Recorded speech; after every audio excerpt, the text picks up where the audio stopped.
नमस्ते बच्चों।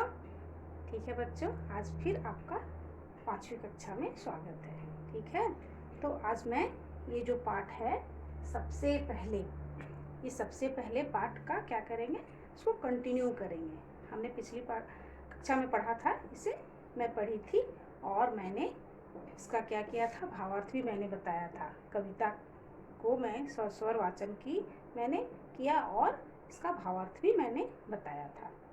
तो इसके आगे भी मैं इसको पढ़ाने जा रही हूँ, कंटिन्यू करने जा रही हूँ, क्योंकि सिर्फ हमने भावार्थ और कुछ शब्द के अर्थ मैंने बताया था, कुछ प्रश्न के उत्तर भी मैंने बताया था।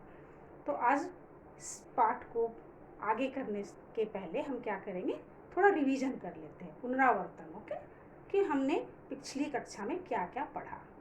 तो पिछली कक्षा में हमने क्या पढ़ा, सबसे पहले यह एक कविता है। ठीक है, और इस कविता के कवि कौन हैं, हरिवंश राय बच्चन जी, जिनके बारे में भी मैं थोड़ा सा संक्षिप्त जानकारी मैंने दी थी, पिछले वीडियो में मैंने दिया था। तो आज ये जो कविता है इसके बारे में थोड़ा सा बताते हुए मैं आगे बढ़ूंगी। तो सबसे पहले का मतलब क्या होता है, सबसे पहले किसी भी काम को सबसे पहले करना। तो सबसे पहले कवि जो हैं कह रहे हैं कि मैं सबसे पहले उठूंगा। इस कविता में उन्होंने क्या बताया है कि मैं रात को जब सोता हूँ, सोकर जब मैं जागूंगा, उठने का मतलब यहाँ जागना, सोकर जागना। तो मैं जब सुबह उठकर जागूंगा और सबसे पहले मैं क्या क्या देखूंगा, इसका ही वर्णन उन्होंने इस कविता में की है। तो कविता में उन्होंने क्या क्या बताया बच्चों, उन्होंने बताया है कि वो जब सबसे पहले उठेंगे तो उन्होंने क्या क्या देखा। ठीक है, तो कविता में उन्होंने सबसे पहले क्या देखा, जब वो सुबह उठे, सुबह उठकर उन्होंने क्या देखा कि जो हवा चल रही है ना, तो क्या है, हर हर की आवाज़ कर रही है और पत्ते क्या हो रहे हैं, हिल रहे हैं। ठीक है, हिलना। ठीक है, हवा सवेरे की जब चलती है तो पत्ते हर हर की आवाज़ करते हुए हिल रहे हैं, उन्होंने पहले पद्यांश में ये बताया। और पूरब में जो बादल हैं वो छाए हुए हैं, मतलब फैले हुए हैं, और उसका रंग कैसा है, लाल, पीले और सुनहले, जिसका अर्थ भी मैंने बता दिया था। लाल का मतलब रेड कलर, येलो कलर, पीला का मतलब, और सुनहले का मतलब सोने जैसा, गोल्डन कलर। ठीक है, तो पूरब में लाल, पीले, सुनहले बादल फैले हुए हैं। उसके बाद कवि ने क्या बताया था कि मैं फिर आज उठूंगा और मैं क्या देखूंगा, ये देखूंगा, मैं सुनूंगा। अब मैं क्या करूंगा, मैं सुनूंगा। क्या सुनूंगा, तो चिड़िया जो होती है, पहली जो चिड़िया उठेगी और अपने पंख को फैलाकर, डैनी का मतलब पंख को फैलाकर फड़फड़ की आवाज़ करते हुए बहुत खुशी के साथ वह क्या करेगी, उड़ते हुए आसमान में उड़ते हुए जाएगी। ठीक है ना, इसमें वही वो बताए हैं कि वो सबसे पहले वो यहाँ पे क्या करेंगे, वो सुनेंगे क्या सुनेंगे, कि चिड़िया कैसे अपने पंखों को फैलाकर, फड़काकर, चहक चहक कर उड़ते हुए आसमान में जाएगी।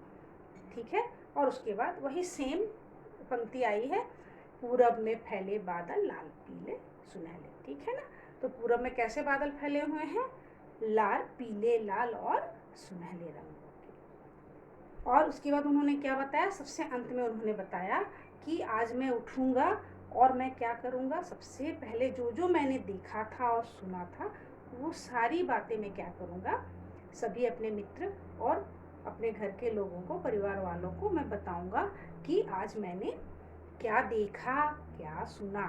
तो इस तरह से सबसे कहता आज फिरूंगा, मतलब सभी को एक एक करके मैं बताऊंगा कि मैं आज क्या देखा।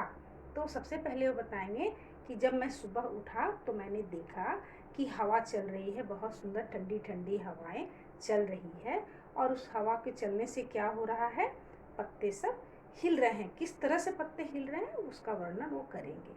और उसके बाद वो बोलेंगे कि ये जो पंछी है, वो पंछी भी क्या कर रही है, सबसे पहले क्या करेगी, वो कैसे उड़ रही थी, वो बात भी उन्होंने ये बताया। और फिर वो ये भी बताएंगे कि जब हवा चलती है तो पत्ते कैसे हिल रहे हैं, डोला का मतलब हिलना। और इसके बाद वो क्या बोलेंगे कि सबसे पहले मैं जो है ये भी देखा था कि जो सुंदर सुंदर बाग बगीचों में जो फूल खिले हुए हैं उसमें से कौन सा फूल बहुत सुंदर है उसको हम चयन करेंगे, मतलब सिलेक्ट करेंगे। तो ये भी हम बताएंगे कि वो जो फूल है वो कैसे बनी। तो वो कली थी, मतलब बंद रहती है, कली मतलब बंद रहता है, और जब सूर्य की रोशनी पड़ती है तो वो धीरे धीरे धीरे धीरे क्या हो जाती है, फूल बन जाता है। ठीक है, तो इस तरह से वो बोल रहे हैं कि मैं सुबह जागकर सबसे पहले उठकर मैं ये सारी चीज़ें देखूँगा। तो इसका विस्तृत वर्णन भी मैं पिछली कक्षा में आपको बताया था। ठीक है ना, तो इतना तो है कि पाठ को मैं आगे बढ़ाने के लिए मैं ये सब आपको फिर से एक बार रिवाइज कर दी। इसके बाद इसमें कुछ शब्द हैं और अर्थ भी हैं जो आपके पाठ्य पुस्तक में ही है, पेज नंबर 10 में है। ठीक है बच्चों, तो आप पेज नंबर 10 खोलिए और देखिए कि उसमें क्या क्या लिखा हुआ है शब्द, जो शब्द हैं और उसके अर्थ क्या हैं। तो सबसे पहले है सवेरे। सवेरे का मतलब सुबह, पूरब पूर्व दिशा, डैने पंख पंख फिदर, सुनहले, सुनहले एक्चुअली ये सुनहरे होता है लेकिन सुनहले कविता में राइमिंग वर्ड की तरह बनाया गया है, लिखा गया है, ये भी सही है। सोने जैसे रंग, गोल्डन कलर। पंछी, पंछी मतलब अर्थ पक्षी और चिड़िया। ठीक है, डोला का मतलब झूमना, हवा में हिलना, जैसे आप झूला झूलते हो ना उसी तरह से पत्ते भी हिल रहे थे। ये सब कुछ शब्द हैं जिसके अर्थ इसमें है। और एक दो शब्द है जो मैंने यहाँ पे बोर्ड पर लिखा है। ये है डाली। डाली का अर्थ क्या है, टहनी। डाली का मतलब टहनी, ब्रांच। ओके, दूसरा है चुनना। चुनना का अर्थ क्या है, चयन करना। डाली, टहनी, चुनना, चयन करना, मतलब सिलेक्ट करना। ऐसे कुछ दो तीन शब्द हैं जो मैंने दो शब्द यहाँ लिख दिया है। कली का मतलब बर्ड होता है इंग्लिश में, कली, और कली फूल बनने से पहले जो होता है उसको ही कली कहते हैं। ओके, तो ये सब कुछ शब्द हैं जो आपके बुक्स में हैं और दो शब्द मैंने यहाँ लिखा है। कुछ लिखित क्वेश्चन है, प्रश्न है। मौखिक तो मैंने लास्ट कक्षा में बता दिया था, फिर भी मैं बता देती हूँ। यह कविता किस समय के बारे में है? यह कविता सुबह के समय के बारे में है। पूरब में कैसे बादल फैले हैं? पूरब में लाल, पीले और सुनहले बादल फैले हैं, फैले हुए हैं, ये भी हम लिख सकते हैं। चिड़ियों के उड़ने से कैसी आवाज आती है? चिड़ियों के उड़ने से फर फर की आवाज आती है। ठीक है, इसके बाद होगा हवा चलने पर क्या होता है? ये घ क्वेश्चन है, 4th नंबर। हवा चलने पर पत्ते, पेड़ के पत्ते हिलते हैं। तो ये है मौखिक प्रश्न जिसको हम क्लास वर्क में भी देंगे और उसको आप लिखेंगे। ओके, तो मैं आगे बढ़ती हूँ।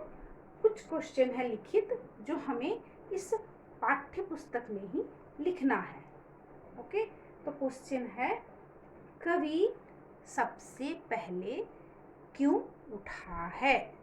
तो आप ये पाठ्य पुस्तक में भी लिखेंगे जो मैं आपको दिखा रही हूँ। ठीक है, यहाँ पे आप क्या करेंगे, आप लिखेंगे और इसको मैं अभी बता दे रही हूँ कि क्या आप लिखेंगे। ठीक है, तो कवि सबसे पहले क्यों उठा है?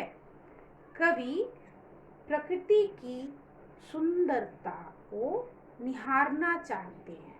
ठीक है, निहारना का मतलब ऑब्जर्व करना, गौर से देखना। एक होता है सिंपल देखना, और निहारना का मतलब वहाँ देखना कि वहाँ पे क्या क्या हुआ है। ठीक है ना, तो कवि प्रकृति जो ये नेचर है उसकी सुंदरता को निहारना चाहता है, इसलिए सबसे पहले उठा है। ओके, ये क नंबर क्वेश्चन का आंसर है, इसको आप टेक्स्ट बुक में लिखेंगे। कवि क्या चुनना चाहता है? कवि पौधों की डाली पर खिले सुंदर फूल को चुनना चाहता है, मतलब सिलेक्ट करना चाहता है। दूसरे नंबर का क्वेश्चन, कवि क्या चुनना चाहता है, उसका आंसर यही है, उत्तर। ओके, ग नंबर क्वेश्चन है, प्रश्न है, कलियों के मुंह खोलने का क्या अर्थ है? कलियों के मुंह खोलने का अर्थ है कलियों का खिलकर फूल बनना। ठीक है, मुंह खोलने का मतलब यहाँ पे हमारा मुंह खुलना नहीं है, कली जो है वो ऐसे करके खुलते हुए फूल बन जाएगी, उसी का वर्णन यहाँ पे है, उसको इसी तरह से लिखा गया है कि खिलकर फूल बनती है। घ क्वेश्चन, कवि सबको क्या बताएगा? कवि सबको बताएगा कि पत्तों के हिलने और चिड़ियों के उड़ने की आवाज कैसी है? कैसे कली फूल बनी और कैसे पूरब दिशा ने पीले लाल सुनहले बादल फैलाए? ठीक है, इसमें कुछ क्वेश्चन है, प्रश्न है जो एक सेंटेंस में है, और दो क्वेश्चन है जो 2 या 3 लाइन में, 2-3 पंक्तियों में हम लिख सकते हैं। ठीक है, फिर इसमें सबसे, वैसे भी कोई भी पाठ पढ़ो तो उसका क्या होता है कि हम उस पाठ से क्या सीखे या यह पाठ हमें क्या संदेश देती है। तो इसमें भी एक प्रश्न है, यह कविता हमें क्या संदेश देती है? तो हम क्या बताएंगे, यह कविता हमें यह संदेश देती है कि हमें प्रकृति से बहुत कुछ सीखना चाहिए। जैसे प्रकृति में दिखाया जा रहा है कि सभी लोग अपने समय पर काम कर रहे हैं, सभी लोग का मतलब सभी वस्तुएं जो है, पेड़ पौधे सूरज जो है वो क्या कर रहे हैं, चिड़िया कली जो भी है सब कुछ क्या कर रहे हैं, अपने समय के अनुसार काम कर रहे हैं। तो इस तरह से हमें भी आलस्य जो होते हैं उसको त्याग करना है, त्याग करके हमें भी अपने कामों में लग जाना है, हमें आलस नहीं करना है, और हमें प्रकृति से भी प्रेम करना सीखना चाहिए, क्योंकि प्रकृति ही हमारा जीवन है, हम प्रकृति के बिना नहीं रह सकते, मनुष्य उससे संबंधित ही है। अगर ये पेड़ पौधे नदी ये सब नहीं रहेंगे तो हमारे लिए भी जीना मुश्किल हो जाएगा। तो हमें प्रकृति के साथ जो जानवर पक्षी जो भी है सभी को हमको क्या करना चाहिए, उनके साथ लगाव रखना चाहिए। ओके, तो ये हुआ पाठ का संदेश। और फिर इसमें एक प्रश्न है, कविता की पंक्तियां पूरी करो। तो इसमें जो है, आज उठा मैं सबसे पहले आज चुनूंगा, पौधे पौधे की डाली पर फूल खिले हैं सुंदर सुंदर, कुछ वर्ड जो है उसको आप पोयम से चुनकर जो करेक्ट है सही है उसको इसमें लिख देना है। ठीक है, फिर है, सबसे कहता आज फिरूंगा, क्या फिरूंगा, कैसे पहला पत्ता डोला, कैसे पहला पंछी बोला, कैसे कलियों ने मुंह खोला। तो इस तरह से कुछ शब्द यहाँ भी है जो आप कविता को देखकर लिख सकते हैं, और कविता याद भी करना अच्छी बात है। ठीक है ना, कविता रिसाइट करना अच्छी बात है, ये है। इसके बाद है बच्चों, कुछ शब्द हैं, ठीक है, जो विलोम शब्द हैं। विलोम का अर्थ होता है उल्टा, अपोजिट, विपरीतार्थक शब्द। ओके, तो ये जो विपरीतार्थक शब्द है, विलोम शब्द, उसको मैंने लिखा है यहाँ पे। तो विलोम का मतलब है कि हमें ठीक उसका ही विपरीत शब्द है, उससे हमको या तो क्रॉस डालना है या फिर उसको मैच करना है। तो यहाँ पे मैचिंग दिया हुआ है, विलोम शब्द के जोड़े बनाओ। तो यहाँ पे जोड़े देखो, विलोम शब्द, सवेरा, आज उठना, सवेरा आज उठना। दूसरे साइड में क्या लिखा हुआ है, कल बैठना, सांझ। अब एक दूसरे से इसका क्या करना, विलोम शब्द के साथ उसको मैच करना, मिलाना है। तो सवेरा, सवेरा का मतलब सुबह, इसको हम किससे मैचिंग करेंगे? सांझ, सांझ का मतलब शाम। ओके, आज, आज का क्या होगा? कल। विलोम क्या होंगे? कल। उठना का बैठना।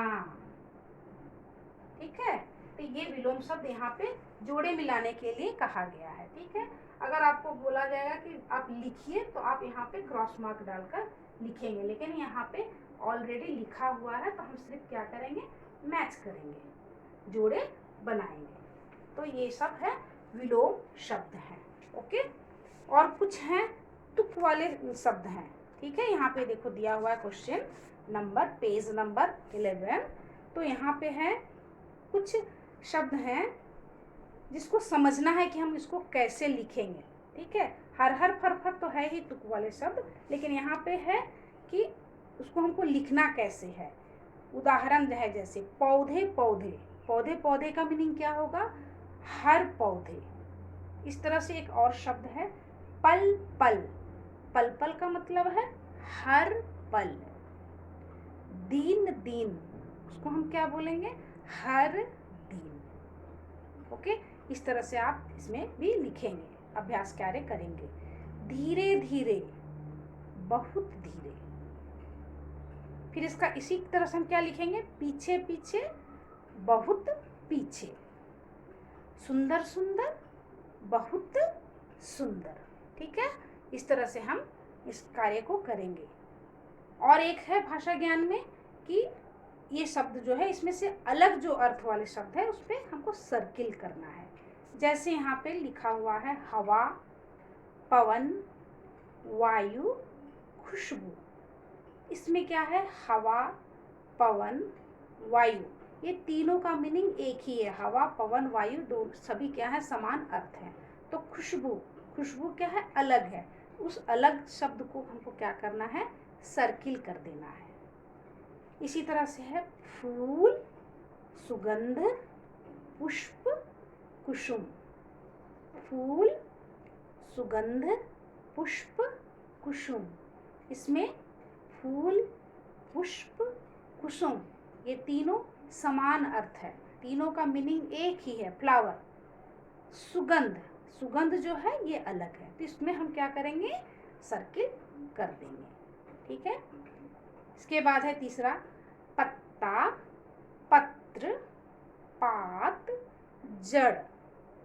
तो इसमें पत्ता, पत्र, पात ये तीनों लीफ, लीफ जो इंग्लिश में बोलते हैं, इसी का मीनिंग है। तीनों का मीनिंग एक ही है। जड़ का मतलब होता है रूट, जड़।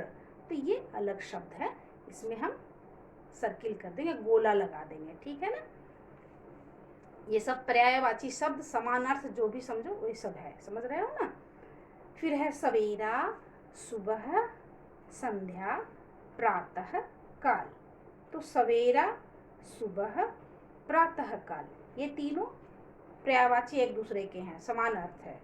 इसमें संध्या मतलब इवनिंग, तो यही है अलग, इसको भी हम इसके ऊपर गोला लगा देंगे। लास्ट वर्ड है, लास्ट 4 वर्ड है पक्षी, तितली, चिड़िया, खग। इसमें पक्षी, चिड़िया, खग ये तीनों एक दूसरे के पर्याय हैं, मतलब ये बर्ड, बर्ड का ही मीनिंग तीनों है। ठीक है, तितली, बटरफ्लाई, इसको हम अलग कर देंगे। तो ये जो अलग शब्द हैं, अर्थ जिसके अलग है, उसके ऊपर हमको गोला लगाना है। तो ये आपके अभ्यास कार्य हैं, भाषा ज्ञान और प्रश्न उत्तर थे। अभी आपको बच्चों कविता को याद करना है, लर्न करना है बाय हार्ट, और हम अगली कक्षा में आपसे कविता सुनेंगे और कविता से आपने क्या सीखा ये सब बातें मैं आपसे सुनूंगी। ठीक है बच्चों, तो अगले कक्षा में, ओके, अगले कक्षा में हम आपसे फिर से मिलेंगे। आज के लिए इतना ही बच्चों, धन्यवाद।